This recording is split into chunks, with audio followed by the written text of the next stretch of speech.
It's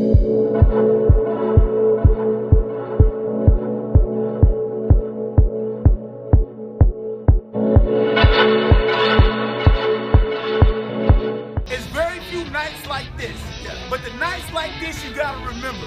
Exactly what film were you nominated for that year? When you got the money in your hand, no one asked you how'd you get the money. They just want to know that you got it. Hello, everyone. My name is Nico Villasana with Popsale TV. Today, I am joined by the co-creator, producer, and star of the documentary Who is Gatsby Randolph, Mr. Gatsby Randolph. How you doing? How's it going? Yeah, good. Tell me about yourself. Like, who you were before Gatsby Randolph. Like, how did this persona of yours sort of develop?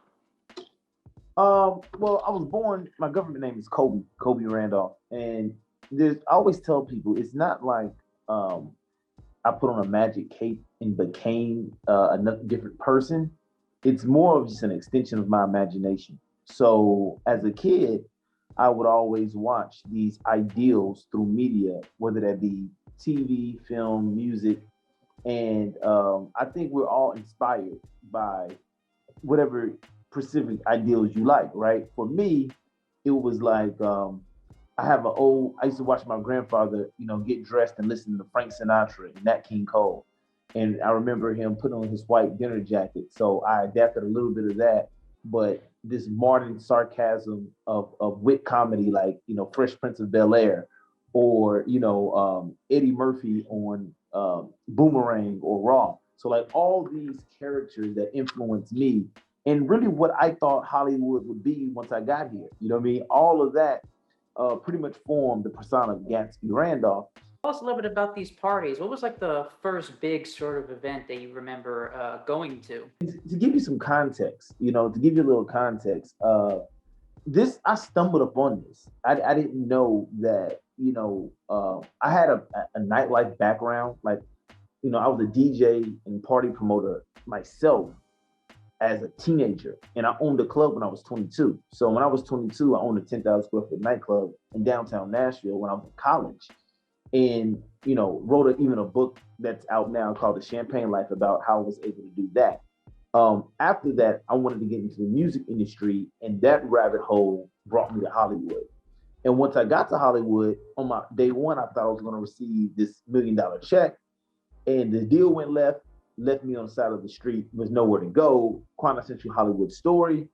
And from there, me just trying to figure out what to do next leads me to this first party in this whole new world of things that I discovered. So literally, it's my second day in LA, nowhere to go, don't know, what I'm gonna do. And I just saw a red carpet, and I was like, wow, either I can go to Wendy's and get something to eat because I'm hungry, or I can go like follow this red carpet, and maybe this takes me to, a charity dinner or something like that. And so I literally just circled the block, and I had my clothes in my car because I just moved here. I went to the gas station, put on a tuxedo, and I was like Superman. I was back onto the red carpet. And as I'm walking up to the red carpet and there's police everywhere, I feel someone's hand, and I hear a voice, and I turn around, and it's Sidney Poitier. And Sidney Poitier was like, he was, he's an older guy. So he's like, oh man, can you help me? I'm inside. And so I escort him past the police into this charity event. And he's like, well, where are you sitting? And I was like, oh man, I'm sitting on the other side of the ballroom. He's like, well, come over here and meet my friend. And when he introduces me to his friend at his table, it's Oprah Winfrey. And the seat next to Oprah Winfrey was no one sitting there. So I sat down there, and I've sort of been in that seat ever since then. So that was just the first time where, it was a surreal moment, like, oh, there's something else out here. Oh, so like it's after that, like you immediately wanted to pursue that lifestyle, or was there like a couple of other ones you decided, oh, maybe I can do something with this? Well, no, what I realized was once you got past, see, this is a key thing that I hope people take away from the movie when they see it, even though you may have to get to the end of the film to really grasp this. It's not about a party or free champagne or taking a selfie with someone you've seen on TV. What it's really about is everyone who comes to Hollywood has a rites of passage that they're going to have to go through to get to the highest level. And usually these opportunities are inside of rooms or behind velvet ropes or at the end of red carpets that the average person can't get in. They say you got to be a somebody. Okay, well, let's say you want to be a somebody, but in order to be a somebody, you got to get in the room because all the opportunities are in the room. Well, how do you get it? How do you become a somebody if they won't let you in the room where the opportunities are? Right? It's like, which came first, the chicken or the egg? You say you got to have an egg to have a chicken, but you can't have a chicken.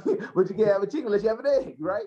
So it's the same dilemma, you know. And so in the film, I go about proving that. And so it was like I got on this infatuated with this process of like, how does this whole thing work in Tinseltown? Because, you know, how does someone become someone if they're not someone when they were born? Can you walk me through like the step-by-step process of like, what is like your main goal when going to these events? Is it just like making connections? Do you have any other goals in mind?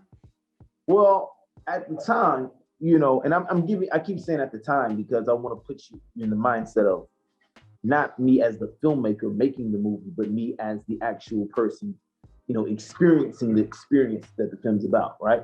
So I knew that I didn't know, at first, my goal was I want to meet every important person in this town or in pop culture or in the world who has the ability to say yes.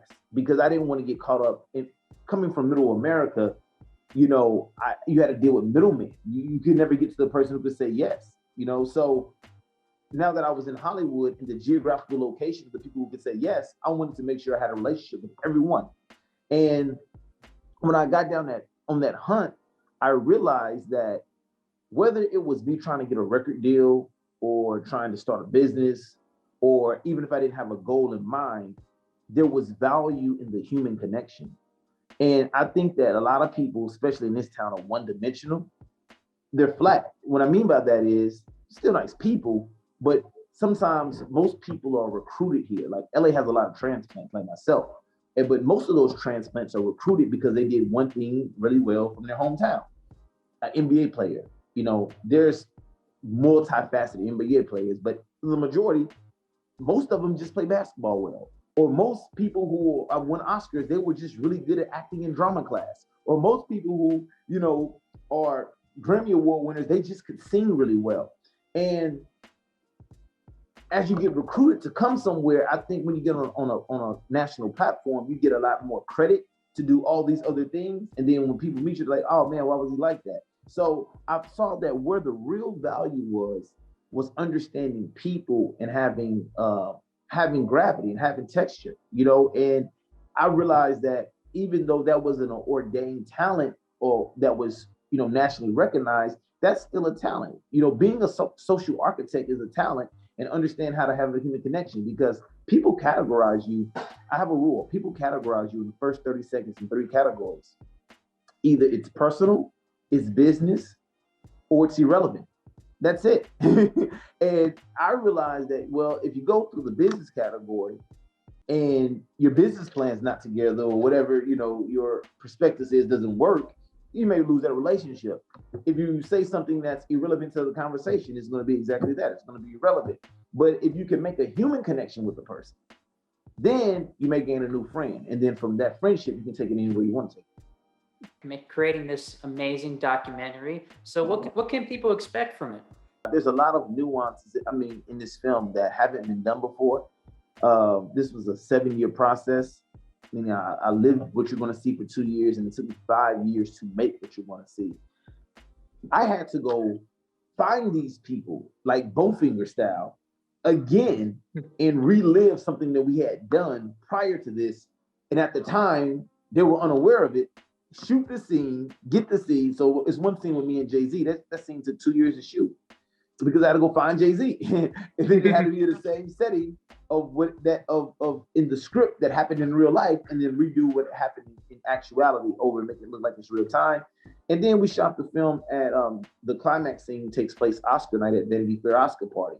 And if you think it's hard to get in Vanity Fair Oscar party, it's almost impossible to shoot a movie inside of Vanity Fair Oscar party. So all of those things considered is what took so long. And that's what I think that it is special about it. And I think, it's never been done before. So once this documentary is over, like, what's next for you? Are you going to try to pursue a career in acting? You have any more projects coming up, perhaps? Yeah, I got more projects. We're already started shooting part 2.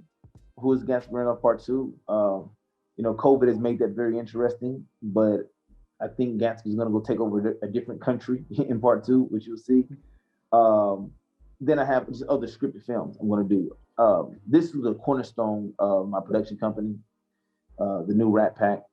And we want to make dope, flying, sexy lifestyle films, rom-coms, heist movies. We want to remake Hollywood classics. Like one of them we're working on right now is a remake of Pretty Woman.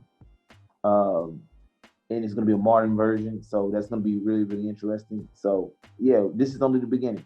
Thank you so much for coming on. And thank you so much, man. We're going to keep it going. And thanks, Pop Style TV, Gatsby Randolph. You guys have a great day.